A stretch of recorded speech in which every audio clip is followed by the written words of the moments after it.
Bharatiya Janata party कार्यालय में सांसद रमा देवी ने प्रेस वार्ता के दौरान कहा कि नीतीश बाबू दूध के धुले नहीं हैं। पहले हम लोग बंधुआ मजदूर की तरह थे। सत्ता परिवर्तन से हम लोगों के अंदर बेहद खुशी महसूस की जा रही है।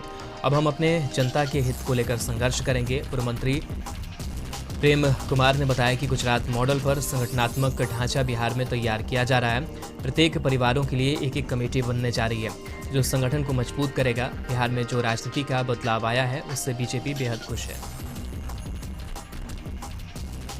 मधेपुरा में आरजेडी विधायक प्रोफेसर चंद्रशेखर यादव बिहार के शिक्षा मंत्री बनने के बाद पहली बार सहरसा पहुंचे, जहां उन्होंने सुपर मार्केट स्थित कला भवन में आयोजित नागरिक अभिनंदन समारोह कार्यक्रम में शिरकत किया। इस दौरान महागठबंधन के नेता और कार्यकर्ताओं ने मंच पर गर्मजोशी के साथ पाक चादर और फूल माला पहनाकर उनका भव्य अभिनंदन किया। इस दौरान आरजेडी विधायक यूसुफ सलाउद्दीन, एमएलसी अजय कुमार सिंह सहित महागठबंधन के सैकड़ों नेता और कार्यकर्ता के अलावा स्थानीय लोग भी मौजूद थे। दरअसल बिहार में नए मंत्रिमंडल के गठन होने के बाद बिहार के शिक्षा मंत्री प्रोफेसर चंद्रशेखर पटना से मधेपुरा आने के बाद वे रविवार को सरसा पहुंचे, जहां उनका जगह जगह गर्मजोशी के साथ स्वागत किया गया। नवादा में 50 दिन बाद भी लापता नाबालिग बच्ची का सुराग नहीं मिला है। पुलिस की कार्यशैली पर सवालिया निशान खड़े हो रहे हैं। नवादा शहर में स्थित बुंदेलखंड डोपी थाना क्षेत्र के मोगला खार मोहल्ले के निवासी शरीफ की 17 वर्षीय बेटी रजिया परवीन और नेहा 7 जुलाई 2022 से पढ़ाई के लिए घर से निकली थी, जहां बीच रास्ते में संदिग्ध परिस्थिति से लापता है। बिहार में सरकार की नई गठन के बाद पूर्वी चंपारण से आरजेडी कोटे से मंत्री बने डॉक्टर शमीम अहमद का मोतिहारी में जमकर स्वागत किया गया। आरजेडी के जिलाध्यक्ष सुरेश यादव के नेतृत्व में मोतिहारी के टाउन हॉल में सम्मान समारोह कार्यक्रम का आयोजन किया गया, जिसमें मुख्य अतिथि के रूप में बिहार सरकार के गन्ना विकास मंत्री डॉक्टर शमीम अहमद पहुंचे थे। साथ में पार्टी के विधायक मनोज यादव और इंजीनियर शशि सिंह ने भी भाग लिया। वहीं इस कार्यक्रम में जिले भर से हजारों कार्यकर्ताओं ने इस कार्यक्रम में भाग लिया। साथ ही सभी ने बारी बारी से मंत्री को सम्मानित किया। उत्पाद विभाग मधेपुरा, सरसा और सुपौल की टीम मिलकर शराब तस्कर और पियक्करों की गिरफ्तारी करने में मधेपुरा बिहार में अव्वल स्थान पाया है, जिससे इस जिले के लिए एक बड़ी उपलब्धि मानी जा रही है। बता दें कि मद्य निषेध विभाग मुख्यालय के आदेश पर बिहार के 9 जिलों में शराब तस्करों के खिलाफ चलाए गए इस ड्राइव कार्यक्रम के दौरान सबसे अधिक गिरफ्तारी मधेपुरा में हुई है। इस बाबत मधेपुरा के उत्पाद अधीक्षक सुरेंद्र प्रसाद ने बताया कि मधेपुरा, सरसा और सुपौल के पुलिस एक साथ टीम बनाकर चलाए गए इस ड्राइव में कुल मिलाकर 12 शराब कारोबारी और 59 पियक्कर को गिरफ्तार किया है, जो विभाग के लिए बड़ी उपलब्धि मानी जा रही है। उन्होंने कहा कि इस दौरान 150 लीटर देशी और विदेशी शराब भी बरामद हुआ है। मद्य निषेध विभाग के अधीक्षक सुरेंद्र प्रसाद ने कहा है कि सबसे अधिक गिरफ्तारी मधेपुरा में ही हुई है। वैसे जब से वर्तमान मद्य निषेध विभाग के अधीक्षक सुरेंद्र प्रसाद का पदस्थापन मधेपुरा में हुआ है, तब से शराब तस्करों की माने तो सामत आ गई है। यही कारण है कि जिले में संचालित देसी शराब की भट्टी का उजागर कर उससे ध्वस्त किया जा रहा है और देशी और विदेशी शराब की तस्करी में शामिल तस्करों को लगातार गिरफ्तार कर जेल भी भेजे जाते रहे हैं। उन्होंने कहा कि इस ड्राइव में गिरफ्तार सभी आरोपी को जेल भेजा गया। खगड़िया में संगठनात्मक चुनाव को लेकर राष्ट्रीय जनता दल की एक बैठक हुई। यह बैठक जिला मुख्यालय के एक विवाह भवन में आयोजित की गई। बैठक में पार्टी के द्वारा चयनित निर्वाची पदाधिकारी और सह निर्वाची पदाधिकारी भी हिस्सा लिया। बैठक में आरजेडी के बूथ कमेटी, पंचायत कमेटी, प्रखंड कमेटी और जिला कमेटी के पुनर्गठन, पंचायत अध्यक्ष और प्रखंड अध्यक्ष के चयन पर चर्चा हुई। साथ ही पार्टी को मजबूत करने पर भी पार्टी नेताओं से राय ली गई।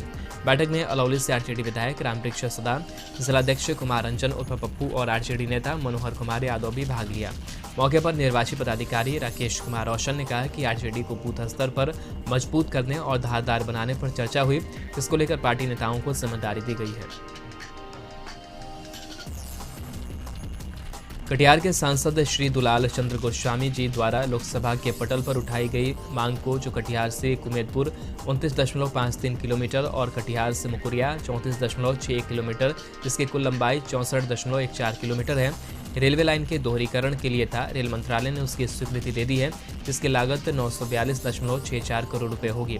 भारत सरकार के रेल मंत्रालय द्वारा दिनांक 26 अगस्त 2022 को general manager north front railway Maligaon Guwahati को अग्रसर कार्रवाई के लिए पत्र जारी किया गया है। सांसद ने कहा कि इन दोनों रेल लाइनों की मांग बहुप्रतीक्षित थी। लोकसभा में मैंने इसकी मांग की थी। इसके दोहरीकरण हो जाने से कटिहार के विकास की रफ्तार में तेजी आएगी।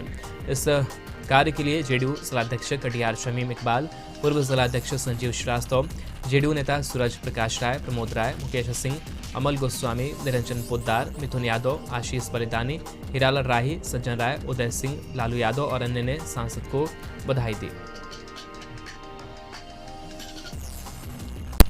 कटिहार के कुर्सेला थाना क्षेत्र के NH-31 गिट्टी प्लांट के समीप 2 ट्रक के आमने सामने भिड़ंत में एक की मौत और 2 गंभीर रूप से जख्मी हो गए। प्राप्त जानकारी के अनुसार NH-31 सड़क पर गिट्टी प्लांट के समीप बालू लदे 2 ट्रक की आमने सामने की भीषण टक्कर हो गई। टक्कर इतनी जोरदार थी कि आसपास के लोग टक्कर की आवाज सुनकर दहल गए।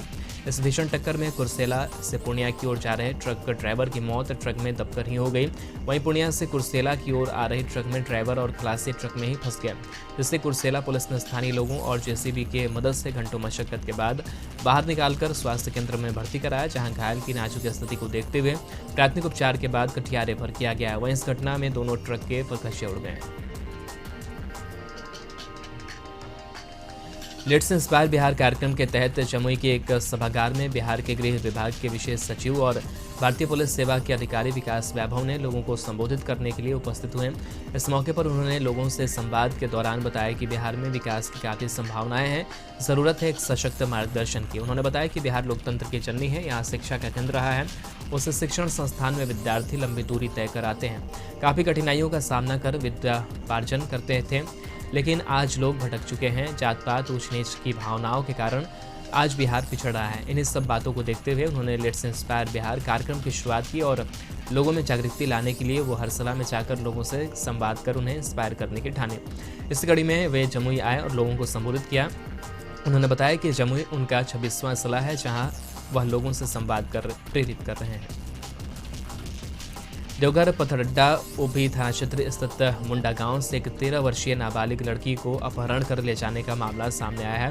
घटना के संबंध में बताया जाता है कि गांव के ही युवक रितेश कुमार, रामविलास शाह, सुलेखा देवी समेत कुछ अज्ञात व्यक्तियों ने नाबालिग लड़की को उसके घर से अहले सुबह मुंह में कपड़ा डालकर ले जाने का प्रयास कर रहे थे। तभी नाबालिग लड़की के पिता द्वारा हल्ला करने पर अपहरणकर्ताओं ने उनके ऊपर पिस्टल तान दिया, जिससे नाबालिग लड़की के पिता पूरी तरह से घबरा गए। इसके बाद गांव के ही युवक ने ग्लैमर बाइक से नाबालिग लड़की को अपहरण कर ले गया। इस संबंध में पथरड्डा ओपी थाना प्रभारी धर्मेंद्र कुमार ने बताया कि प्राथमिकी दर्ज कराई गई है, छानबीन की जा रही है, जल्द ही मामले का उद्भेदन होगा। औरंगाबाद से एक ऐसा मामला सामने आया है जिसमें 36 वर्षों के बाद भी पीड़िता को अब तक मुआवजे की राशि नहीं मिली है, जबकि पीड़िता के परिवार विभिन्न कार्यालयों और जनप्रतिनिधियों का चक्कर लगाने को मजबूर है। यहाँ तक कि मामले में पीड़िता ने सीएम नीतीश कुमार को पत्र के माध्यम से मदद की गुहार लगाई है। इसके बावजूद अब तक मुआवजे की राशि नहीं मिली है। इस बीच गौरतलब है कि पीड़िता के मुकदमे की सुनवाई वर्षों पहले पक्ष में हो चुकी है। दरअसल यह मामला औरंगाबाद जिले के अंबा बाजार की है, जहाँ 36 साल पहले एक 5 वर्षीय बच्ची की सड़क दुर्घटना में गंभीर रूप से घायल हो गई थी, जिसमें उसका एक पैर पूरी तरह से क्षतिग्रस्त हो चुका था, जिसमें इलाज के दौरान चिकित्सकों को मजबूरन में बच्ची का एक क्षतिग्रस्त पैर काटना पड़ा था। मुंगेर प्रक्षेत्र के डीआईजी संजय कुमार ने तारापुर एसडीपीओ कार्यालय का निरीक्षण किया। निरीक्षण से पूर्व डीआईजी को पुलिस के जवानों ने गार्ड ऑफ ऑनर दिया। गार्ड ऑफ ऑनर के बाद वो तारापुर एसडीपीओ कार्यालय पहुंचे। उनके साथ साथ मुंगेर एसपी जे रेड्डी भी मौजूद थे। उन्होंने कार्यालय का निरीक्षण किया। निरीक्षण के क्रम में डीआईजी ने एसडीपीओ कार्यालय में संधारित विभिन्न पंचियों का अवलोकन किया। उन्होंने मौके पर संचिकाओं के रखरखाव, संधारण आदि अहम कार्यों पर संतोष जताते हुए कहा कि एसडीपीओ को कई आवश्यक दिशा निर्देश दिए गए हैं। साथ ही डीआईजी ने विभिन्न कांडों की समीक्षा भी की। समीक्षा के दौरान भी उन्होंने एसडीपीओ को कई निर्देश दिए। उन्होंने एसडीपीओ की कार्य प्रणाली पर खुशी जाहिर करते हुए कहा कि इनके सजग और सचेत रहने से सभी संबंधित थानों का कार्य भी संतोषजनक है। कार्यालय निरीक्षण के बाद डीआईजी बारी बारी से केस के आईओ और थाना अध्यक्षों को उन्होंने कांडों के अनुसंधान के बाबत कई निर्देश दिए। कहा कि विभिन्न लंबित कांडों को त्वरित गति से निपटाएं, विभिन्न कांडों में वांछित आरोपियों को शीघ्र गिरफ्तार करें, कुर्की जब्ती की कार्रवाई भी करें। उन्होंने एसडीपीओ सहित विभिन्न थानाध्यक्षों को पुलिस पब्लिक संबंधों को सुदृढ़ करने का निर्देश दिया और कहा कि पुलिस पब्लिक संबंध को बेहतर बनाकर हम अपराध पर नियंत्रण पा सकते हैं। निरीक्षण के बाद डीआईजी संजय कुमार ने बताया कि वार्षिक निरीक्षण के क्रम में कुछ गलतियां पाई गई हैं। गलतियों को जल्द ठीक करने को कहा गया है।